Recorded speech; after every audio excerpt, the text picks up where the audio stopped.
Isang araw may nakita akong bata na palaboy-laboy sa labas. Nakakaawa po siyang tingnan dahil nakapaa lamang ito.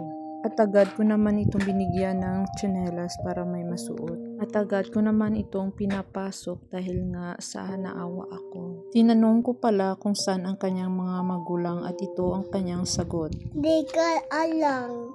Napakadumi ng kanyang kamay dahil buong hapon pala itong namasura. At tinanong ko ito kung saan siya nakatira at ito ang kanyang sagot.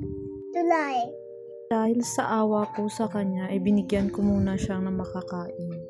Tinanong ko siya kung ano ang naging ulam niya kanina at ito ang kanyang sagot. Asin. Dahil napakabait niyang bata, bilang pasasalamat ay naglinis siya sa aming bahay. At dahil sa tuwa ay napaiyak yung bata. Dahil sa naawa ako, iniyakap ko na lamang ito ng mahigpit at ayun ay natuwa siya. At bago siya umalis ay pinabaunan ko ito ng pagkain para hindi siya magutom sa daanan.